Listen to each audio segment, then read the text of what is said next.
And I firmly believe in it, and this pushback constantly occurs in this organization, in my organization, or at least where I speak. You see, the prices of your product are decided by the competition, right? Not by the brand manager, but he believes that he does it. For those companies who have brand managers marketing, and the profits or the margins of the company are decided by this forum. So on that note, I would now move to Sandip for a whiff of the fresh. Good afternoon, folks. We have heard from the experts here. I represent ID Fresh Food. You would have heard about the ID story. So that's the identity. Unfortunately, we are in the graveyard shift, which is post lunch, and I would request your attention to the little piece of anecdotes which we would have to share with you on how a brand can position its procurement team to revitalize the function. Like Shom rightly said, the panel is discussing how to be bold and brave. When we say bold and brave, I think in this VUCA world, that should be the theme that any procurement guy should do. Right. It is actually naive that now we should make our presence felt. We have been taking the backseat. We have been always doing the donkey's work and probably not getting what we deserve to get. The last 2.5 years have been something which we would not have experienced in our entire life. We would not have seen this kind of disruptions. For me, in hindsight, probably this looks like the 5th edition of Gods Must Be Crazy. So that was the kind of times we passed through. We don't need a treatment. The procurement function needs a transplant. We need to think totally different.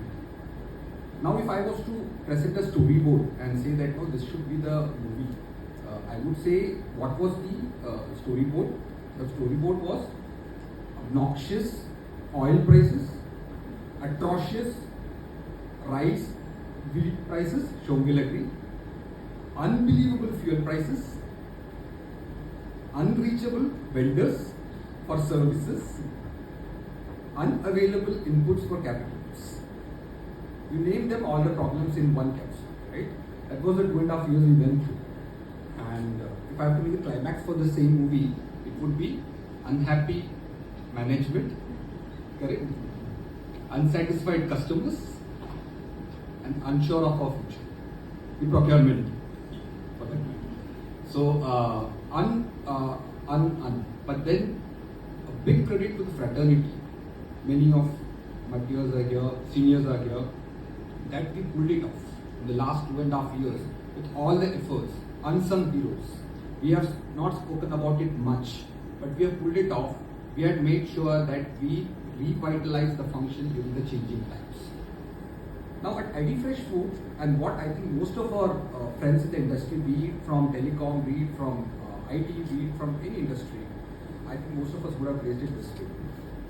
What did we do? We did think a little different. We wanted to reposition and redefine what is our aspiration to be in procurement and IT. Negate the negotiations. This would sound very counterfactual. I'm very sure that all the procurement pundits would say, what do you mean not to negotiate? This is what we have been doing throughout our life. I don't know, we are born negotiating and we could get into organization negotiating for salaries. So negate the negotiations was something which we tried to coin during the lockdown phase, because the focus was on availability. We could not dilute that at that point in time. Second, we wanted to rekindle the lost art of trust in relationships, because our vendors also needed trust as much as our customers did. That was the phase we wanted to pass through, and we made sure we had mails sent out to our vendors at large saying that if you are in need of something, please reach out. And that statement really made a mark, because it was quoted even of recent times that this was one of the organizations that did it. Third, I would sound a little cynical here, but humor the supply chain. You have to understand that we serve the manufacturing, we serve the HR, we serve the finance, we serve the IT, we serve the watchmen also. So we serve everyone. So we need to be sure that we are humoring them in the right sense. When I say humor, you might have plans of A, plan B, plan C. But what about the D to Z? I think you can probably borrow their D and Z and probably say this is my D to Z. So I have a fallback option based on what the other teams have around us. That's what S&OP meetings we spoke about. We spoke about meetings which can do on a daily basis these kind of plans. And the last piece from my 2 cents of knowledge is basically that the show must go on. We should probably ensure that the supply chain works as a seamless machine. And if that has to happen, we have to revitalize the procurement function. There is this very, very, I think, cliche statement which is used by everyone from Marshall Goldsmith. What has brought you here will not take you there. So we have to change, and I think this is the forum which has to actually talk about it. And this is how we will become more bold, more brave, revitalize the function, and redefine the very definition of procurement. Thank you. Thanks, Sandip. And let me add here to the movie.